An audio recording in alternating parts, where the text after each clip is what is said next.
السلام عليكم ورحمة الله وبركاته، يا أهلا وسهلا. ازيكم يا بنات؟ عاملين ايه؟ يا رب تكونوا بخير. لو أول مرة تشوفيني، أنا شيماء ودي قناتي، أتمنى تشتركي فيها. بس قبل ما نبدأ، اللهم صلي وسلم وبارك على سيدنا محمد. في فيديو النهاردة هنعرض مع بعض أول يوم من منيو العشر أيام اللي كان نازل في الفيديو اللي فات. وأول وصفة هتكون معانا النهاردة وهي كفتة الرز. لو تفتكروا معايا قلتلكم إن تكلفتها هتكون في حدود 85 جنيه من غير الخضار. خلينا نعرض مع بعض ونشوف هنستخدم ايه. اول حاجه معايا ربع كيلو لحمه مفرومه. اللحمه دي انا قلت لكم ان هي حمرا، خليت الراجل يفرمها قدامي من غير اي نسبه دهن. وكان عندي حته دهنه من العيد الكبير، دي كانت دهن خروف. فقلت ان انا هبقى اطحنها في المفرمه، يعني في الكبه مع اللحمه، هتديني نتيجه حلوه وطعم حلو. وهستخدم كمان بصلايه واحده بس، مش اكتر من كده، علشان الكفته ما تفرولش مني وما تفكش مني وانا بقليها. وهستخدم كمان 5 أو 6 فصوص توم، ونص معلقة ملح، وربع معلقة فلفل أسمر، وربع معلقة كزبرة ناشفة، وبابريكا، وبهارات لحمة. من كل حاجة من الحاجات دي ربع معلقة. ورشة قرفة صغيرة، ورشة كمون برضو صغيرة. ميكس البهارات ده بيدي طعم رهيب بصراحة لكفتة الرز. أنا لما جربتهم مع بعض حسيت ان كفتة الرز لا طعمها بقى مبهر كده وحلو. ونص قرن فلفل اخضر كمان، واستخدم اوراق كزبره وشبت. ما تحاوليش تستخدمي بقدونس، لان البقدونس بطبيعته بيكون فيه ميه كتير، فمع الضرب في الكبه هتلاقيه نزل سوائل كتير قوي. ونستخدم كمان رشه بيكنج باودر. وعندي بطاطسايه انا مقطعاها مكعبات كده، انا بحب احطها للولاد عندي في قلب الصلصه. هم بيحبوا ياكلوها مع الرز يعني، والكفته والصلصه، يعني ياخدوا منها كده ويحطوها على الرز. ومعايا كمان كيس صلصه، بس اهم حاجه تلتزمي بيها زي ما قلتلك، ما تكتريش بصل، ما تحطيش كمان بقدونس. وفي مكون اساسي كمان لكفته الرز انا نسيت ان انا اعرضه معاكم، وهو اصلا دقيق الرز. انا هستخدم في الوصفه هنا 4 معالق دقيق رز. انا عارفه ان هما مش كتير، الناس بتحط ربع كيلو لحمه مفرومه قصادها ربع كيلو دقيق رز، بس بصراحه بحس ان هي طريه ومعجنه قوي بالزياده. انما كده لا، يعني حته اللحمه لما الكفته اسفه لما تيجي تاكليها بتحسي ان هي بتقطم معاكي كده بالمعلقه، وبيبقى ليها طعم حلو. في البداية أنا بنزل في الكبة البصل والفلفل والبهارات، وابدأ اضربهم لوحدهم الاول علشان ينزلوا لي كل السوائل اللي موجودة في الخضار ده. انتوا عارفين ان الملح بينزل السوائل اللي موجودة في الخضار. فلما اجي بعد كده انزل اللحمة، بيسهل لي عملية الفرم، ويتجانسوا مع بعض كده ويتفرموا مع بعض بطريقة اسهل. زي ما انتوا شايفين، انا كده هبدأ انزل اللحمة حبة حبة، وبحط كمان معاهم حتة الدهن اللي انا قلتلكوا عليها. وهحط كمان دلوقتي رشة البيكنج باودر، وهبدأ ان انا اضرب لغاية ما يعني تبقى كلها عجينة واحدة كده، عاملة زي المعجون، ما تكونش لحمة مفرومة مفرولة معايا. ولازم تتضرب كويس علشان مع التحمير ما تفتحش مني ولا تشقق مني، ولا تفك في الصلصة بعد كده معايا. واخر حاجة هنزلها وهو دقيق الرز. انا في البداية نزلت 3 معالق دقيق رز مليانين كده. وبعد كده نزلت كمان معلقة، وحطيت لها معلقتين 3 مية بالعدد كده، يعني بالمعلقة تمسكي معلقة مية معلقتين لغاية ما العجينة تبدأ تلم معاكي في قلب الكبة. شايفين شكلها كده عامل ازاي؟ انا بحب اعملها كور بصراحة، بتنجز معايا في الوقت وبتريحني، يعني بدل ما افضل كل شوية اعمل صوابع. شايفين كده الكفتة شكلها عامل ازاي؟ بصوا انا هضغط لكم عليها دلوقتي علشان اوريكم ان هي مش سايحة ولما معايا كويس. وبالنسبة للزيت اللي انا كنت بدهنه في ايدي دوت، فانا بدهنه بس علشان خاطر اخلي الوش بتاع الكفتاية كله ناعم، ومفهوش اي فراغات ولا اي فتحات، يعني يخليها تفتح معايا في الزيت. غير كده لا، هي قوامها كويس معايا وحلوه معايا. انا عايزه اقول لكم ان انا استخدمتها والله على طول من غير ما ادخلها التلاجة. بس زي ما بقول لكم، ندهنوا ايدينا شويه زيت صغيرين كده قبل التحمير، عشان يخلي لي الكفتايه من بره ناعمه ومقفله كلها. بصوا عامله ازاي؟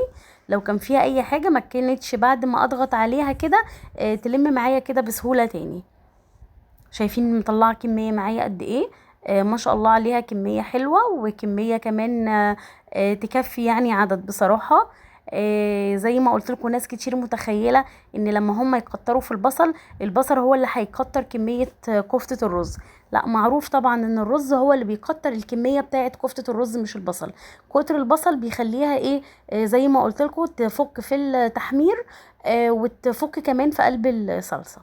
بفضل زي ما قلت لكم اعملها كور كده، يعني انا بحاول اوصل للنتيجه باسهل الطرق، يعني مش لازم افضل اعمل صوابع كده بالطول، لا الكور كده لفتين كده في ايدي وخلاص. ومن اهم حاجه عشان تنجح معاكي كفته الرز، دقيق الرز ذات نفسه لازم يكون مضروب كويس قوي ومطحون حلو، زي السكر البودره او زي الدقيق الابيض بتاعنا، لانه لو مش مطحون كويس هتلاقوه مخرز كده، ومع التحمير هتلاقي كفته الرز مخرزه فيها زي نقط كده بارزة كده، وده بيسبب لي برضو ان الكفتة وقت التحمير تتشقق معايا. فافضل حاجة بعد ما تطحني الرز ابدأي انخليه كده واستبعديه عن الكمية اللي انت هتستخدميها لو في حاجة ما اتطحنتش كويس، يا اما تعيدي طحنها كمان مرة. وبالمناسبة كمان انا لما باجي بقلي كفتة الرز في الزيت، مش بقليها في طاسة، لا انا بقليها في نفس الحلة اللي انا هعمل فيها الصلصة بتاعتها. هي كده كده الكفتة هتنزل طعم البهارات بتاعها في الزيت دوت، وهتنزل الدهون بتاعتها برضو في قلب الزيت دوت، فانا ليه يعني ما استخدمهوش تاني او ارميه او كده. فانا بحب اوصل لنفس النتيجة بس بطرق اسهل شوية عشان اخفف الدنيا على نفسي، يعني الدنيا حر بصراحة والجو مش مستحمل فرهضة ومواعين كتير وكده. بصوا انا بنزلها وما بحاولش ان انا احركها كتير في الاول لغاية ما تبدأ تتشمع معايا، وبعد كده زي ما انتوا شفتوا بمسك الحلة او الطاسة بقى ايا كان انتوا هتستخدموا ايه، وابدأ ان انا احرك فيها، هي الكور بقى هتبدأ تتشمع من كل النواحي وتاخد تحميرة كويسة.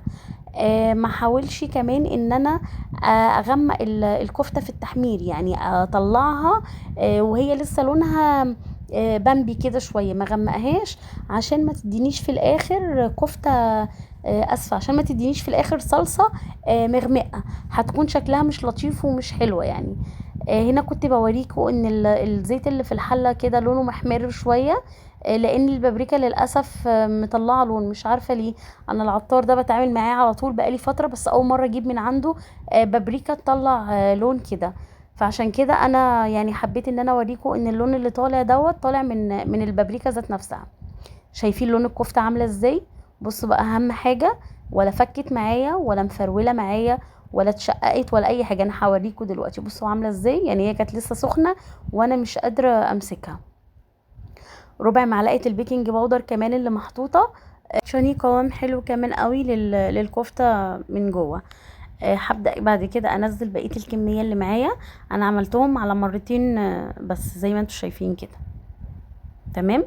وما اقلبش فيها برضو، ما احاولش ان انا اقلب فيها وانا لسه منزلاها علشان ما تفكش معايا في قلب الزيت. سيبيها لغايه ما تاخد لون كده وتشميعه من تحت وبعد كده قلبيها. بصوا انا بوريها لكم عامله ازاي. بصوا طريه كده من جوه وحلوه وبهاراتها مظبوط، ما اتفتحتش مني وما اتشققتش بسبب زي ما بقول لكم ما فيهاش سوائل كتير. الدقيق الرز بتاعها مطحون حلو قوي. انا بصراحه بفضل دايما ان انا اشتريه من بره من عند العطار، تكوني حد انتي واثقه فيه، بتكون طحنتهم افضل من بتاعه البيت بصراحه بكتير يعني. شايفين الدور التاني دوت يعني المره التانية دي فآليتها افتح شويه من المره الاولانيه. شايفين كده، دي كده كل كميه الكفته اللي انا قلتها. ما شاء الله كميه حلوه، ولسه كمان لما تتحط في الصلصه هتبدا تزيد وتنفش. هنا بقى جبت 3-4 فصوص توم كده وقطعتهم حلقات رفيعه زي ما انتم شايفين، ويا دوبك بس ايه ريحه التوم يطلع، يعني انا ما سيبش التوم لغايه ما لونه يتغير كده، لا هتحسوا ان طعمها قلب للمكرونه كده، لا انا مجرد بس ما تطلع ريحتها التوم ابدا انزل الطماطم، واحط كمان الملح واحط فلفل اسمر ورشه قرفه صغيره ورشه كزبره ناشفه. تمام. انا كده كده خلاص الكفته بتاعتي متبهره واخده تمليحه حلوه، انا بس بزود شويه البهارات دول علشان الصلصه. شايفين كده خلاص هي كده اتسبكت معايا الصلصة. هزود لها بقى شوية مية واسيبها تغلي، اغطيها كمان واسيبها تغلي. وبعد كده هبدأ ان انا انزل فيها كفتة الرز. انا هنا ما كانتش لسه المية غلت كفاية. شايفين كده خلاص كده وصلت للغليان جامد. وهبدأ ان انا انزل فيها بقى الكفتة كده كلها مرة واحدة، تاخد غلوة واحدة، وبعد كده اهدي النار عليها علشان برضو ايه ما تفكش معايا. شايفين كده حجمها بدأ يبان ويزيد ويكبر شوية. ده كده الرز بدأ يستوي معايا. بصوا كده ما شاء الله عليها جميلة ازاي، ما فيهاش واحدة مفتوحة، ما فيهاش يعني ما شاء الله عليها جميلة ومش طرية ومش معجنة. يعني في اخر 5 دقايق بقى هبدأ انزل البطاطس كده. البطاطس ما بتاخدش نار كتير، ما بتاخدش يعني ما بتحتاجش سوا جامد. شايفين كده خلاص هي كده خلاص يعني تقريبا بدأت تدخل في السوى الأخير بتاعها. وهنا كمان كنت بوريكم باقي المشتريات بتاعت اليوم ده اللي كان مكلفني 85 جنيه. نص كيلو الرز اللي كنا جايبينه مع نص كيلو الشعرية، وهستخدم كمان زيت عشان الرز. وبدأت أعمل الرز عادي بالطريقة العادية. وهعمل كمان جنبيها شوية سلطة خضراء. الكرنب الموف ده ما شاء الله عليه موجود في السوق اليومين دول، رخيص قوي. يعني عندنا في السوق والله بيتباع ب10 جنيه وب15 جنيه. فأنا كل 10 أيام كده كل أسبوع لما بنزل السوق والاقي بشتريه. بيدي طعم حلو كده وشكل حلو بصراحة للسلطة. والطماطم برضو انا اشيل القلب بتاعها عشان ما تنزليش سوائل ومية كتير في قلب السلطة. وابدأ ان انا اقطعها تقطيعة كبيرة. سبحان الله كل تقطيعة برضو بيكون ليها طعم. يعني لما تقطعي السلطة صغير خالص غير لما تقطعيها برضو كبيرة كده. يعني انا عندي الولاد بصراحة بيحبوا التقطيعة الكبيرة كده، وبيكون ليها طعم مختلف برضو زي ما قلت لكم عن السلطة المتقطعة تقطيع صغير. شايفين الالوان ما شاء الله عليها جميلة. نحاول كده يعني نفتح نفس ولادنا بالالوان. يعني الفلفل برضو الكوبي رخيص اليومين دول الالوان في السوق. فانا يعني عادي ما فيش اي مشكله، مش هتكلفني اي حاجه لما اجيب نص كيلو برضو فلفل الوان كده ب10 جنيه. ويعني مش بستخدمه كله ده، انا يا دوبك بس باخد شريحه منه صغيره وادخله في السلطه. العين زي ما قلت لكم قبل كده بتاكل قبل البق. انتي طبقك لما يكون شكله حلو كده ومهندم كده وفي الوان، يعني والله حتى لو كانت الحاجه بسيطه جدا. يعني بصوا لو كنتوا بتاكلوا جبنه قديمه كده بشويه فول، لا هتلاقي نفسك اتفتحت على الاكل. طالما انتي حاجاتك نضيفه كده وشكلها حلو ورصتك حلوه للطبق. بصوا انا كده خلاص شايفين الكفته ما شاء الله عليها عامله ازاي، ما فيهاش اي مشكله خالص. عطشاني كميه ما شاء الله برضو كبيره وجميله. تكفي زي ما قلت لكم 4 افراد كبار، 5 افراد لو فيهم اطفال كمان. وبصوا كمان الرز شكله عامل ازاي. لما تيجي تعملي الرز ما تحاوليش تغمقي الشعرية، خلي لونها ذهبي فاتح كده، بيديكي شكل حلو وطعم كمان حلو. اللون دوت بيكون افضل من اللون الغامق. شايفين الكفتة عاملة ازاي. انا بحاول على قد ما اقدر ان انا اقرب لكم منها كده علشان تتأكدوا وتعرفوا بنفسكم قد ايه هي جميلة وما فكتش معايا. دي بقية الكمية اللي كانت متبقية معايا في الحلة. يعني احنا ما بناكلوش كلنا مرة واحدة لان بيبقى فيه اللي لسه في شغله واللي في التمرين بتاعه كده. فانا دي بقية الكمية اللي موجودة معايا في الحلة. تكفي فردين كمان كبار. انا عايزه اقول لكم ان الطبق ده كمان كان مليان، يعني احنا رجعنا منه كمان. يعني بعد الاكل انا كنت رجعت منه كمان لان الكميه دي كانت كبيره بصراحه على فرد واحد. شايفين الكفته شكلها حلو ازاي يفتح النفس. انتي حاولي كده تخلي تقديمك للاكل شكله حلو. تحاولي تدخلي شويه الوان كده للولاد. يعني هي كلها حاجات بسيطه في الاول وفي الاخر. بس نفسك انتي وطريقتك انتي اللي بتحول بقى الحاجه دي. واهم حاجة برضو الرضا والقناعة، ان طول ما انتي راضية بحياتك وبعيشتك وباللي ربنا قسمهولك واللي ربنا عطاهولك، يعني انتي هتشوفي اقل القليل اللي انتي بتعمليه يعني ده مكفيكي وباسط ولادك والدنيا يعني عندك ما شاء الله مليانه خير ومليانه بركه. انا عايزه اقول لكم كمان نسيت اقول لكم ان كفته الرز دي وانا بحمرها انا وبنتي بصراحه اكلنا منها كتير، يعني ممكن نكونوا اكلنا بتاع 10 كفتيات كده ولا حاجه، وهي لسه بتتحمر. يعني هي عماله تبص لي دلوقتي وبتضحك. الف هنا وشفا يعني لكل اللي اكل. بصوا انا رجعت تاني اوريكم برضو بعد يعني بعد شويه من الوقت كده قوامها لسه حلو وكويس. بصوا بقى كده وقت الاكل، انا عايزه اثبت لكم والله ان الكفته مش مفروله، مش معجنه، مش مفتحه معايا، ما فيهاش اي مشكله خالص. يعني ما شاء الله، الف هنا وشفا للي كان بياكل. جربوها يا جماعه، كفته الرز دي هتعجبكم قوي وهتتبسطوا منها، واقتصاديه برضو وموفره ومغذيه. جربي كفته الرز دي بطريقتي وان شاء الله هتعجبك قوي. يا رب يكون الفيديو كان خفيف عليكم واستفدتوا منه ولو باي حاجه بسيطه. واستنوني في فيديو جديد. ان شاء الله الفيديو اللي جاي هيكون تاني وصفه برضو في منيو العشر ايام. وما تنسيش تدعميني وتحطيني لايك علشان القناة بتاعتنا لسه جديدة وان شاء الله تكبر بيكم. والسلام عليكم ورحمة الله وبركاته. مع السلامة.